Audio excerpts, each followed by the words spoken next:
So I think anyone who's been paying attention to this show prior to it releasing, I mean, there was some buzz about it for sure, and I think based on the poster image and even some of the promotional material, just kind of gave me the impression it would be a very specific type show. In a lot of ways, an isekai power fantasy with maybe some bending of tropes, right? And then you kick the episode off, episode 1 here, and for 17, 18 minutes, it's not what I'm expecting. And the entire time I'm watching this episode, right, I'm thinking to myself, okay, I think I'm watching the wrong show. Like, maybe there's some glitch here, I'm watching a different show that's airing this season, I'm double checking the names, and I'm like, okay, well, I guess this is it. I guess we're just taking it in a different direction. And it felt so, I think, disorienting would probably be the way I would describe it. There was just a sense of perspective. It very much felt like we were in a fishbowl, and things just weren't looking right. It just felt like things were off, and I was like, is this a dream? Like, are we building up to a way, like, was this dude's original life? But I was like, okay, I mean, we're not going to get Truscott or anything like that. And just to see the subtle build-up and just the very powerful personality that I think this man radiates. Like, without a doubt, I think his name's Sid, if I'm not mistaken.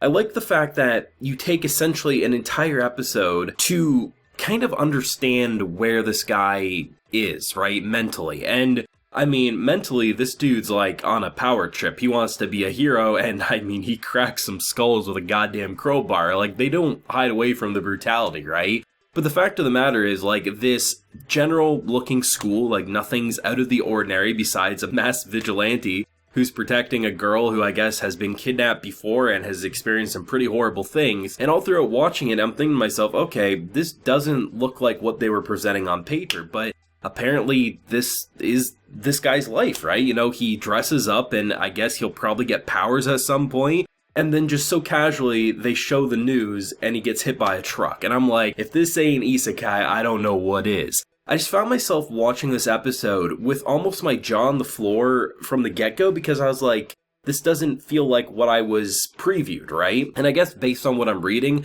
I guess this episode kind of takes place in the 4th light novel or something, and since this is going to be a 20-episode anime or somewhere in that area, I guess they are probably going to adapt everything that has been released so far. But I find myself just so dumbfounded by what I watched in the best possible way, right? Like, I'm a big fan of any episode that deceives you, that basically is full of deception, like you don't know exactly where it's trying to lead you, and by the time you reach the Truscott part of the episode, right, you just think to yourself, damn, not often do you see like an isekai style show where you get an entire episode to get to know the main character's personality before he ends up in that kind of power fantasy world that we're kind of used to in this genre and this medium and things like that. And while I definitely think there's a lot of familiar elements that I've seen in anime before, I mean, without a doubt, the whole idea of a bunch of beautiful women seemingly surrounding him, he wants power, he wants to be basically the guy in the shadows who takes care of business. I mean, we've seen a lot of elements like that before, but there's something about the way this episode goes about presenting this dude, who, in a lot of ways, it feels, on one hand, almost like a parody of a lot of these shows, but on the other hand, is super serious all at the same time. And I kind of love that mix and match of ideas. Like, I really have no idea where this show narratively wants to go other than our main character being a guy in the shadows who's probably going to take care. He's going to be like the vigilante in the shadows, right? And based on the brutality we saw in a normal Japan-like setting, the dude was bashing skulls with goddamn crowbars, right? I mean, he was not pulling his punches.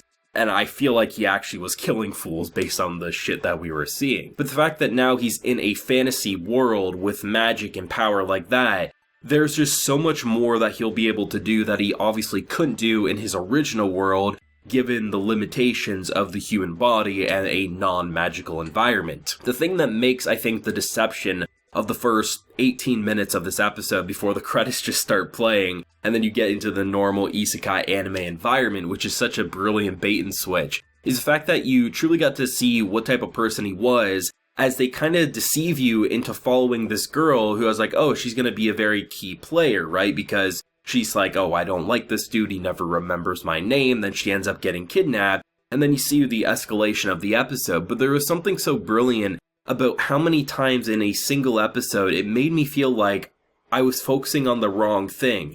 And then by the time they revealed what I was supposed to be focusing on, I was just thinking to myself, what in the actual hell am I dealing with here? But this show is kind of wild. There's shows like Gakugarashi, right, where it's a zombie show where it appears very different than where it ends up by the end of its first episode. And there's deception in that way where it's completely 180 and you just don't see maybe the visual shocking elements coming. But a show like this, it feels like they deceived you in a pretty smart way where you're like, even if you expected him to end up dying and being isekai'd, there were so many elements about who we were focusing on as seemingly the main character. Sid wasn't even really the main forefront until the end of the episode, more or less. You have the whole, like, constantly making it feel like something was off. When you would, like, place his shoes down, like, the sound effects would just sound very heavy. There was this moment where he had this, like, menacing smile and then they would transition to the moon. There was just so much about it that just made me say, where in the actual hell are we going with this show? But I'm intrigued to see more.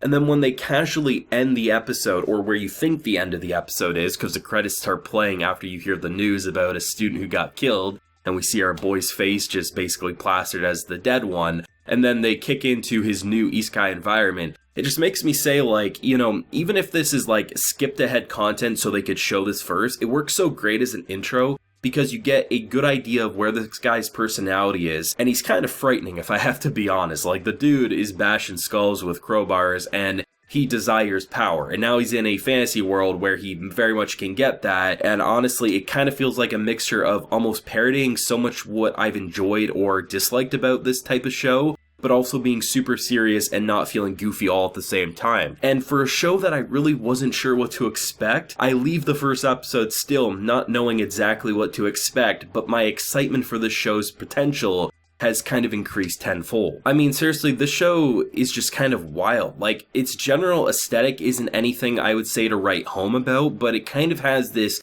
fishbowl aesthetic where, like, so many things would be warped in perspective, or they would basically separate characters in a very intelligent way with its directing.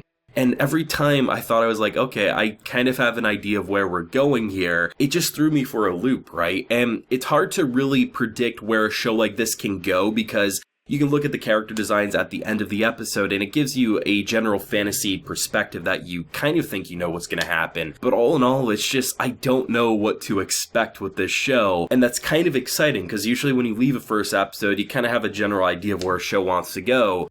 But something like this, I have no goddamn idea, and that's pretty exciting, I have to say. But thoughts and feelings on this first episode. I'd love to hear from source readers what you thought of this, because it's goddamn wild for an anime only. I'd be interested to hear what you guys thought.